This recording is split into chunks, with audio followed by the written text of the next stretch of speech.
Finally tonight here, the F-16 fighter pilot, father and husband, and what he was willing to do on 9/11. He and another pilot were in the air, and they were ready, knowing it could have been their final mission. Tonight, the gratitude, the send-off, all these years later. Here's Martha Raddatz. You are watching U.S. Air Force Lieutenant General Mark Sasseville suit up for the last time. All right, take flight, sir. Thank you. Walking out to the fighter jet with his name on the side, his call sign SAS. Taking off from Joint Base Andrews near Washington, the same base where 23 years ago he was sent on a mission he thought could be his last. When you take off in your fighter jet, you don't really know what your mission is. We don't really know what our mission is. 2 hijacked planes had hit the Twin Towers, and just a few miles away, another had hit the Pentagon. One of the memories that will stay with me forever is seeing the Pentagon on fire and being able to smell the fumes that were coming off of that. Just the burning concrete, the fuel from the airplane that it hit. And I tell you, Martha, what I was thinking about was December 7th, 1941. Here we go again. He would get his orders, along with F-16 pilot 26-year-old Heather Penny, find a rogue passenger jet, United Flight 93. Their F-16s did not have missiles on board. It was a different time. So Penny and Sasseville with 2 young children at home, decided that they would ram the missing hijacked plane with their fighter jets.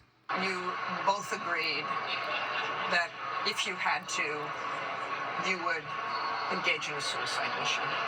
It's a testament to Sass's leadership that he didn't ask anyone else to lead that mission. He wouldn't ask anyone else to give what he was unwilling to give. The fighter pilots would later discover the passengers and crew on Flight 93 had stormed the cockpit, the plane crashing into a Shanksville, Pennsylvania field. If those heroes on 93, and by the way, those are the real heroes, if they hadn't taken action and they hadn't done what needed to be done, it would have been a very different outcome for me and my family. But he kept quiet about his own role that day. When you went home, your wife and kids are there. What'd you say? Well, I said nothing at first. I hugged them and squeezed them very tightly. And I didn't tell them, actually, for a while what had happened. And I told them that I loved them. And I was going to be gone to work for a long time because something very bad had happened to America.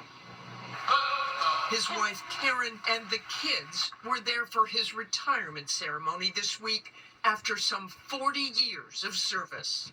It's been a tremendous honor and a privilege to serve, and a truly rare opportunity for me and my family to make a difference. Now, you have the watch. Thank you all. One last speech and one last flight. Karen moved to tears. His children, Lauren and Luke, waiting with pride. The fighter pilot who was prepared to give his own life to save others. Oh, Dad, I'm proud of you. Oh, I love